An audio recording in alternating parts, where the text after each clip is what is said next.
नमस्कार विद्यार्थी मित्रांनो, अभ्यास मित्र परिवारामध्ये तुम्हा सर्वांचं खूप खूप स्वागत आहे। आज आपण 5 सप्टेंबरचं करंट अफेअर्स बघणार आहोत।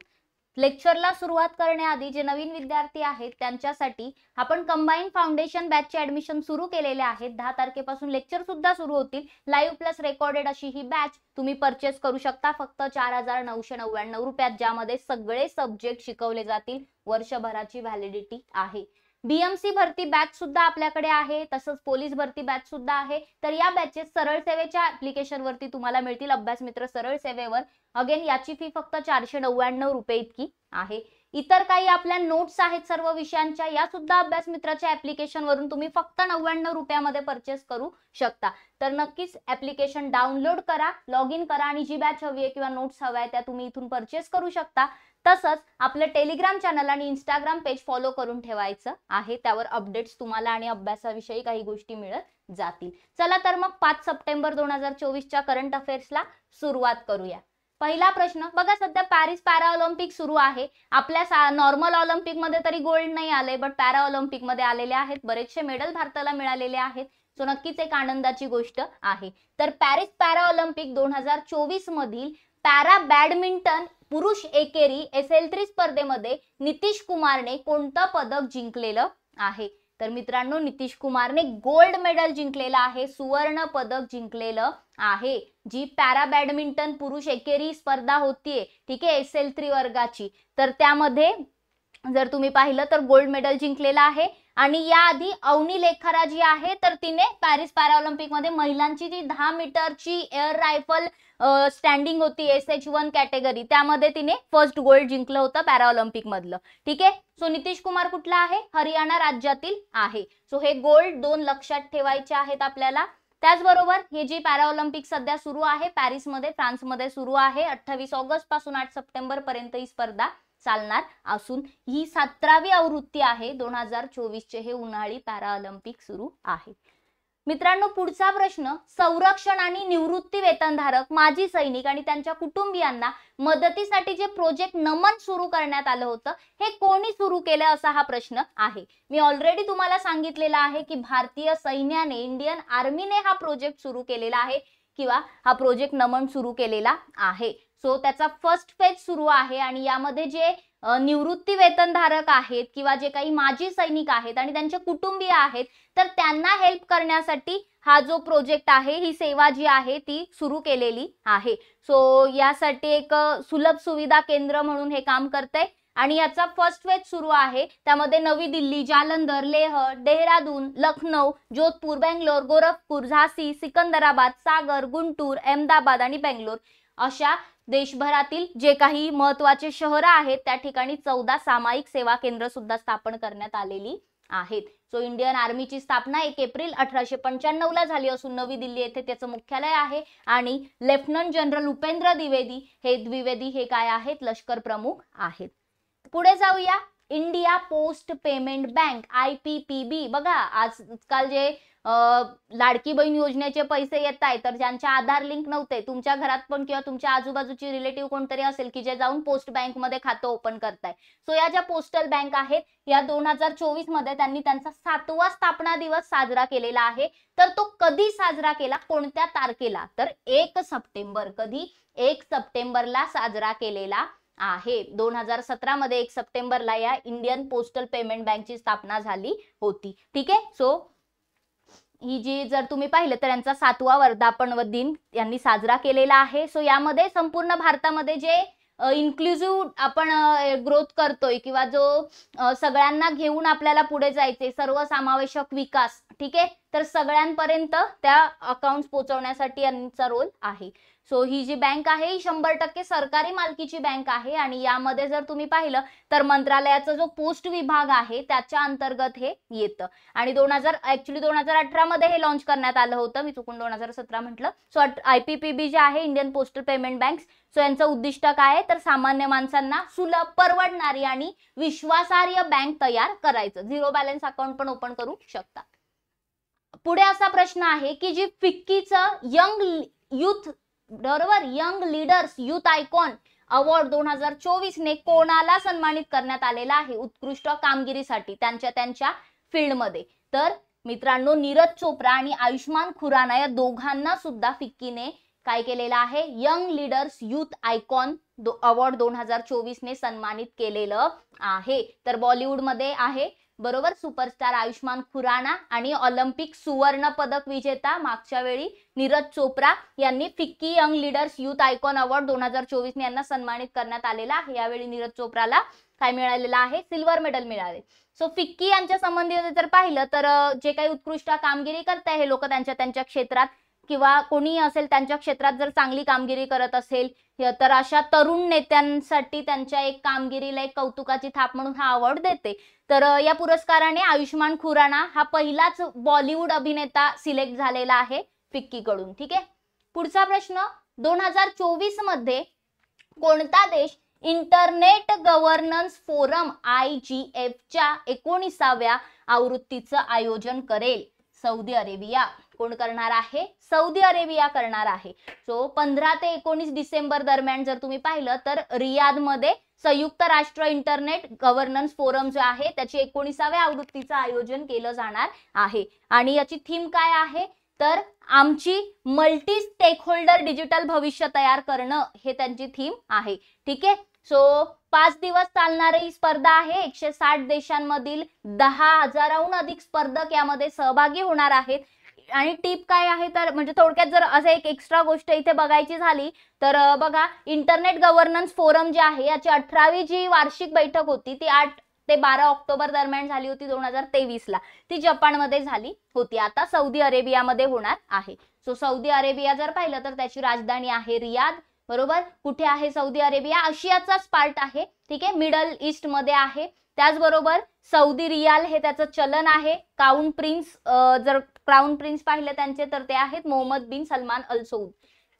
पुढे जाऊया, पॅरिस 2024 मध्ये पॅरा ऑलिम्पिक मध्ये बॅडमिंटन मधील पुरुष एकेरी SL4 प्रकारामध्ये मोडणारे सुहास यथिराज यांनी कोणतं पदक जिंकलेलं आहे? हे वेगवेगळ्या कॅटेगरीज आहेत SL3 SL4 च्या. ठीक आहे, त्यांच्या सो यामध्ये जर पाहिलं तर सुहास यथिराज यांनी सिल्वर मेडल जिंकलेलं आहे, रजत पदक जिंकलेलं आहे. ठीक आहे, so para badminton star Suhas Yathiraj जे आहेत, ठीक आहे, सुहास लालीनाकोरे यथिराज यांनी पॅरिस 2024च्या पॅरा ऑलिम्पिक मध्ये पुरुष एकेरी SL4 मध्ये सिल्वर मेडल जिंकलेलं आहे.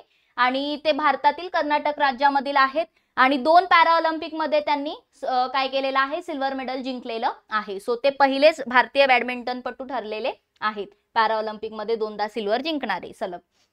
नेक्स्ट आहे, कोणत्या राज्याने IT आणि ITES क्षेत्रांना चालना देण्यासाठी 33,500 कोटी रुपयांची गुंतवणूक करण्याची योजना आखलेली आहे? तर मित्रांनो उत्तर प्रदेश राज्याने ही योजना आखलेली आहे. IT म्हणजे काय? माहिती तंत्रज्ञान क्षेत्र, इन्फॉर्मेशन टेक्नॉलॉजी. आणि ITES म्हणजे काय तर इन्फॉर्मेशन टेक्नॉलॉजी जी आहे ती सक्षम सेवेमधली. ठीक आहे, तर ज्या काही सर्व्हिसेस आहेत त्यामध्ये. सो यामध्ये चालना देण्यासाठी उत्तर प्रदेशने काय केलेले, जवळपास 5 वर्षामध्ये 33,500 कोटी रुपयांची इन्व्हेस्टमेंट इथे करण्याचं हे केलेलं आहे. नोएडा, लखनौ, कानपूर, वाराणसी, प्रयागराज असे जे शहरं आहेत या शहरांमध्ये जी टेक्नॉलॉजीचे हब आहेत, तंत्रज्ञानाचे हब आहेत, ते हब विकसित करणार आहे. आणि मग ती क्षेत्र जी आहे ती वाढवली जाणार आहेत. सो असं या योजनेचं काय आहे, उद्दिष्ट आहे. उत्तर प्रदेशची स्थापना जर पाहिली तर 24 जानेवारी 1950 ला झाली असून लखनौ ही उत्तर प्रदेशची राजधानी आहे. आनंदीबेन पटेल राज्यपाल असून योगी आदित्यनाथ हे मुख्यमंत्री आहेत.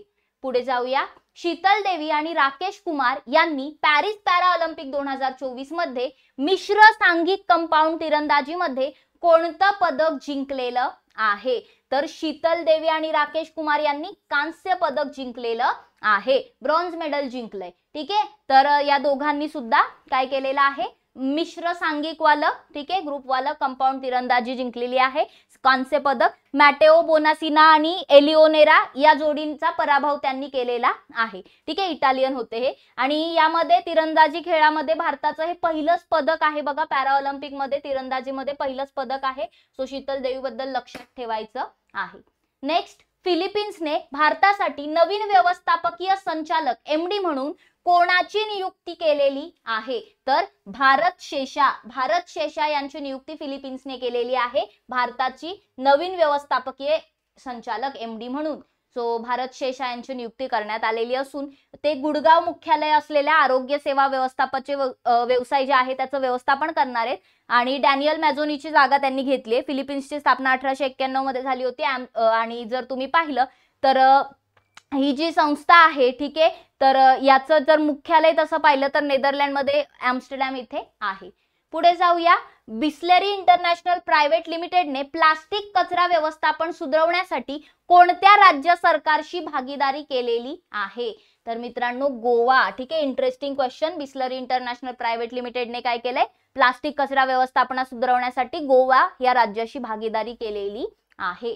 मुरगाव गोवा बंदर ठीक आहे, तिथे वास्को मुरगाव ठीक आहे, ज्याला आपण तुम्ही जे मडगाव पण म्हणता ठीक आहे. सो तिथला जो कचरा व्यवस्थापन आहे तो सुधारण्यासाठी गोवाशी भागीदारी केलेली आहे. मग हा जो उपक्रम आहे बॉटल फॉर चेंज असं त्यांनी त्याचं टायटल ठेवलंय. प्लास्टिक कचरा व्यवस्थापन वाढवणं हे भागीदारीचं उद्दिष्ट आहे. शाश्वत विकास आणि पर्यावरण संरक्षणावरती हे लक्ष केंद्रित करतं.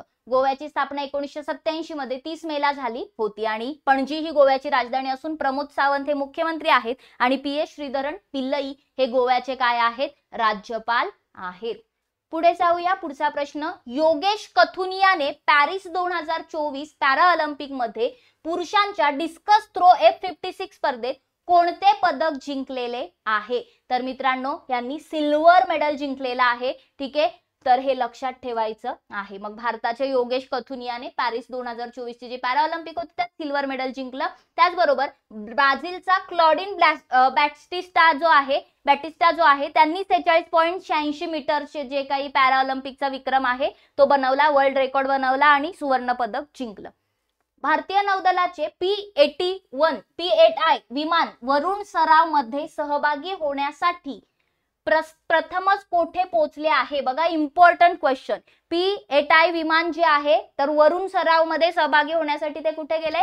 फ्रान्स. कुठे गेले? फ्रान्स मध्ये गेलेलं आहे. ठीक आहे, भारत फ्रान्स द्विपक्षीय नौदल सराव आहे. सराव वरुण प्रश्न असा येऊ शकतो, सराव वरुण कोणामध्ये होतो? फ्रान्स आणि भारतामध्ये. याची 2024 ची जी आवृत्ती आहे 2 ते 4 सप्टेंबर मध्ये असणारे भूमध्य समुद्रात जे काही नियोजित दोन्ही नौदल आहेत त्यांचा सखोल आणि समन्वय आंतर कार्यक्षमता अधोरेखित करणारी ही एक सराव असणार आहे.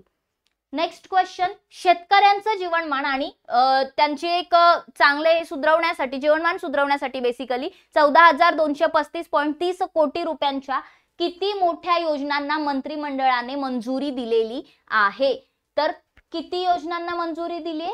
7 योजनांना मंजुरी दिलेली आहे. पंतप्रधान नरेंद्र मोदी यांच्या अध्यक्षतेखाली केंद्रीय मंत्रिमंडळ जे आहे त्यांनी काय केलेलं आहे तर शेतकऱ्याचं जे जीवनमान आहे, लाईफस्टाईल जी आहे ती सुधारवण्यासाठी योजनांना मंजुरी दिलेली आहे आणि त्यांचं उत्पन्न वाढवण्यासाठी मंजुरी दिलेली आहे. डिजिटल कृषी मिशन, अन्न आणि पोषण सुरक्षेसाठी पीक विज्ञान ह्या योजना आहेत. कृषी शिक्षण, व्यवस्थापन आणि सामाजिक शास्त्रांचे बळकटीकरण, पशुधनाचे आरोग्य आणि उत्पादन राखणे, फ्लावर्स फुलं उत्पादनांचा शाश्वत विकास, कृषी विज्ञान केंद्राचे बळकटीकरण, नैसर्गिक संस्थापन व्यवस्थापन या योजनांना मान्यता दिलेली आहे. केंद्रीय मंत्रिमंडळाने कोणत्या राज्यातील साणंद मध्ये सेमीकंडक्टर युनिटच्या स्थापनेला मंजुरी दिलेली आहे? साणंद हे गुजरात मधील प्लेस आहे. So option Gujarat 1. So semiconductor उत्पादन युनिट गुजरात मध्ये स्थापन होणारे केन सेमिकॉन प्रायव्हेट लिमिटेड जे आहे त्याच्या प्रस्तावाला मंजुरी दिली आहे. सो इथे जे युनिट स्थापन होणार आहे तर 3300 कोटी रुपयांची इन्व्हेस्टमेंट यामध्ये केली जाणार असून या युनिटची क्षमता 60 लाख चिप्स प्रतिदिन इतकी असणार आहे. एक लास्ट क्वेश्चन आजच्या लेक्चर मधील. शंभू सीमेवरती आंदोलन करणाऱ्या शेतकऱ्यांच्या तक्रारी सोडवण्यासाठी कोणाच्या अध्यक्षतेखाली समिती स्थापन करण्यात आलेली आहे? तर मित्रांनो नवाब सिंग यांच्या अध्यक्षतेखाली समिती स्थापन करण्यात आलेली आहे. हे काय आहेत? हरियाणा उच्च न्यायालयाचे माजी न्यायाधीश आहेत. ठीक आहे, सो शंभू सीमेवरती आंदोलन करणारे जे शेतकरी आहेत त्यांच्या तक्रारींचं समाधानकारकपणे निराकरण करण्यासाठी सुप्रीम कोर्टने काय केलेलं आहे? पंजाब आणि हरियाणाच्या हायकोर्टचे जे माजी न्यायाधीश आहेत तर नवाब सिंग यांच्या अध्यक्षतेखाली समिती स्थापन केलेली आहे. तर मित्रांनो हा तुमचा टेस्ट क्वेश्चन आहे. IGF चे 19व्या आवृत्तीचे आयोजन कोण करणार आहे? याचं उत्तर सर्वांनी मला कमेंट बॉक्स मध्ये सांगायचं आहे, चॅट बॉक्स मध्ये सांगायचं आहे. ठीक आहे, सो जाता जाता एक नवीन विद्यार्थ्यांसाठी कंबाईन फाउंडेशन बॅचचे ऍडमिशन्स ओपन आहेत. फी फक्त 4,999 रुपये असून इन्स्टॉलमेंट सुद्धा अवेलेबल आहेत. आपण याचे लेक्चर 10 तारखेपासून सुरू करतो. फी नंतर वाढणार आहे. सो लवकरात लवकर एनरोल करा जर तुम्ही कंबाईनची तयारी करत असाल तर. त्याचबरोबर बीएमसी भरती, पोलीस भरती यांच्या पण बॅचेस अभ्यास मित्र सरळ सेवा ऍप्लिकेशन वरती आहेत. कॉन्टॅक्ट नंबर आहेच. काही डाऊट्स असतील तर कॉल मेसेज करू शकता. अभ्यास मित्रच्या ऍप्लिकेशन वरती तुम्हाला काही नोट्स सुद्धा मिळतील. सो ह्या तुम्ही फक्त 99 रुपयामध्ये परचेस करू शकता आणि डिस्क्रिप्शन बॉक्समध्ये ऍप्लिकेशनची लिंक दिलेली आहे. त्याचबरोबर टेलिग्राम चॅनल जॉईन करा आणि अभ्यास मित्रचं इंस्टाग्राम पेज सुद्धा सर्वांनी फॉलो करायचे, जेणेकरून काही नवनवीन अपडेट्स असतील, नोट्स असतील, क्विजेस असतील, बऱ्याचशा गोष्टी तुम्हाला इथे मिळत जातील. सो आय होप आजचं लेक्चर सुद्धा तुम्हाला आवडलं असेल, समजलं असेल. मग आज इथेच थांबूया. उद्यापासून तुमचं लेक्चर जे आहे ते सर कंटिन्यू करतील. Thank you very much. भेटूया आपण पुन्हा एकदा एका नवीन लेक्चरमध्ये. धन्यवाद.